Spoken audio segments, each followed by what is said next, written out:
Hello friends, this video is for Standard 8. Today we are going to learn about our Indian Constitution. So, what do you mean by Constitution? Constitution is something that has written rules and regulations. ऐसी book जिसमें लिखे हुए rules and regulations है. तो कहाँ के rules and regulations? कौन follow करेगा ये rules and regulations? तो ये है इंडियन सिटीजन्स के लिए. इंडियन सिटीजन्स के लिए कुछ रूल्स एंड रेगुलेशंस बनाए गए हैं. वो रूल्स एंड रेगुलेशंस हम फॉलो करते हैं और वही रूल्स उस बुक में लिखे हुए हैं. The rule book of our country India is termed as constitution, जिसमें ये भी क्लियरली लिखा है कि कौन सी गवर्नमेंट के पास कितना पावर है, कौन से डिपार्टमेंट के पास कितना पावर है और क्या rules and regulation her citizen को और गवर्नमेंट को फॉलो करने पड़ेंगे. तो सारी चीज़ें जो क्लियरली डिटेल में लिखी गई हैं वो लिखी गई हैं कॉन्स्टिट्यूशन के अंदर. So constitution is the body of rules and principles. Rules and principles लिखे गए हैं, वो भी पावर के अकॉर्डिंग. जैसे सबसे हाईएस्ट पोजीशन अगर प्रेसिडेंट की है तो उनके पास क्या पावर है, उनके लिए क्या रूल्स हैं, रेगुलेशंस हैं, उनको कैसे ये रूल्स एंड रेगुलेशंस फॉलो करवाने हैं, ये भी कॉन्स्टिट्यूशन में लिखा है. ये कॉन्स्टिट्यूशन के जो रूल्स एंड रेगुलेशंस है ये रेगुलरली एक्सरसाइज होते हैं. आज किया कल नहीं किया इस तरीके से नहीं, रेगुलरली हमें रूल्स फॉलो करने पड़ते हैं. Why do we need constitution? The question arises, why do we need this book called Constitution? B.R. Ambedkar is termed to be the head of the drafting committee. जिसने constitution बनाया था, जो committee थी हमारी, जब हमें इंडिपेंडेंस मिली तो हमने डिसाइड किया कि हमारे पास भी खुद के रूल्स एंड रेगुलेशन होने चाहिए थे. हमारी कंट्री के खुद के रूल्स एंड रेगुलेशन ड्राफ्ट करने ज़रूरी थे. तो उसमें कमिटी बिठाई गई थी, पूरी टीम तैयार की गई थी, जिसके हेड थे B.R. आम्बेडकर. इसके साथ उन्होंने ये पूरा कॉन्स्टिट्यूशन की जिम्मेदारी उठाई थी और उन्होंने ही सारी रूल्स रेगुलेशंस को अच्छे से ड्राफ्ट करवाया था. Almost more than 200-300 leaders and experts बैठे थे इस टीम के अंदर, जिन्होंने मिलकर ये कॉन्स्टिट्यूशन बुक रेडी की थी. तो ज़रूरत क्या थी उनको इतना करने की? इस बुक को तैयार करने के लिए, यानी इस कॉन्स्टिट्यूशन को तैयार करने के लिए almost 2 years and 11 months and 18 days, कुछ इतना टाइम लगा था अप्रॉक्सीमेटली बुक को रेडी करने के लिए. So what is the need of this book? तो ये बुक इसीलिए चाहिए ताकि हम लोग हमारी कंट्री को स्मूथली रन कर सके, कंट्री को अच्छे से फंक्शन कर सके एंड कंट्री को अच्छे से चला सके. इसीलिए कॉन्स्टिट्यूशन ज़रूरी है. कॉन्स्टिट्यूशन में रूल्स लिखे हुए हैं और रूल्स के साथ साथ उनकी पनिशमेंट भी लिखी हुई है कि क्या फॉलो करने से हमें क्या फ़ायदा होगा और अगर नहीं फॉलो किया तो उसकी पनिशमेंट क्या होगी. जैसे अगर कोई रोड पे हेलमेट पहनकर नहीं जाता तो ही और शी इज़ चार्ज्ड फाइन, उनको फाइन पे करना पड़ता है, 100 रुपीज़, 500 रुपीज़, जो भी फाइन चार्ज है वो. So this is a punishment कि अगर आप रूल फॉलो नहीं करते तो आपको पनिशमेंट भुगतनी पड़ेगी. तो it is a written detail document जो हर एक सिटीज़न को फॉलो करना पड़ता है. अगर हम बात करें कॉन्स्टिट्यूशन में तो हर कंट्री का गवर्नमेंट अलग होता है, हर कंट्री की गवर्नमेंट अलग तरीके से फंक्शन करती है. हमारी जो कंट्री है India, India is termed as democratic country. अब डेमोक्रेटिक का मीनिंग क्या होता है? तो डेमोक्रेसी का मतलब होता है पीपल के पास पावर है, पीपल वोट करेंगे, पीपल चूज करेंगे कि हमारी गवर्नमेंट क्या होगी. जब लास्ट ईयर हम 7th स्टैंडर्ड में थे तब हमने पढ़ा था कि कैसे पीपल वोट करते हैं और वोट करके अपनी गवर्नमेंट चूज करते हैं.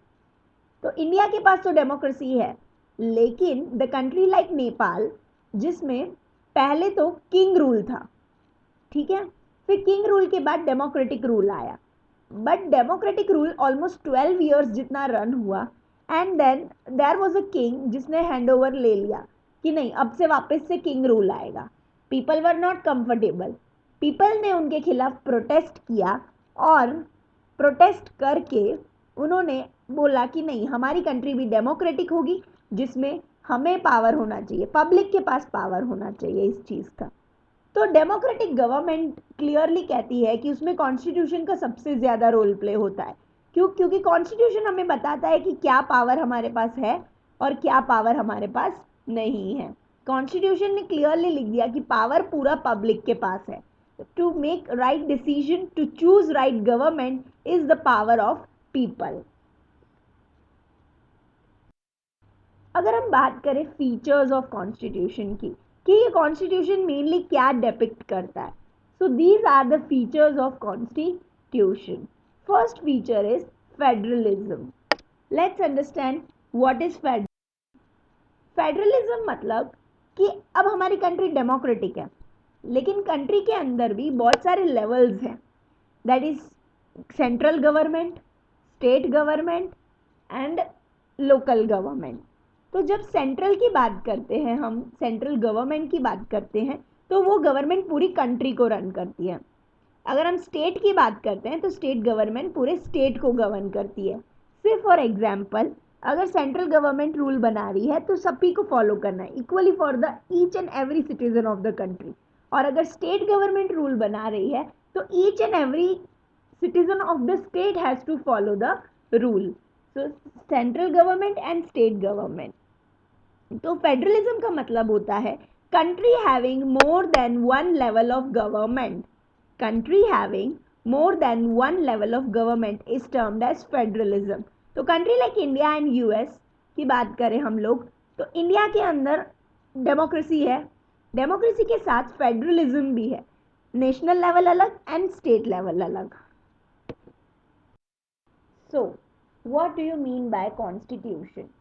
Constitution is something that has written rules and regulations. ऐसी बुक जिसमें लिखे हुए रूल्स एंड रेगुलेशंस है।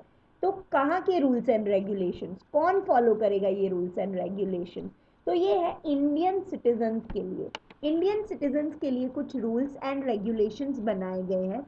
वो रूल्स एंड रेगुलेशंस हम फॉलो करते हैं और वही रूल्स उस बुक में लिखे हुए हैं। The rule book of our country India is termed as constitution, जिसमें ये भी क्लियरली लिखा है कि कौन सी गवर्नमेंट के पास कितना पावर है, कौन से डिपार्टमेंट के पास कितना पावर है, और क्या rules and regulation her citizen को और गवर्नमेंट को फॉलो करने पड़ेंगे।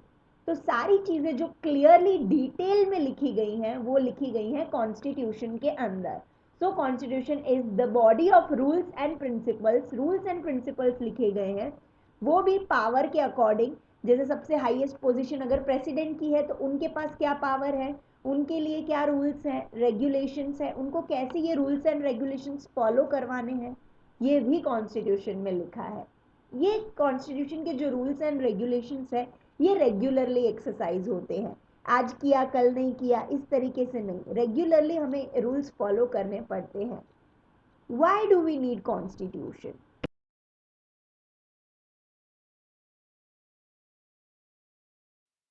Third feature of the constitution is separation of powers.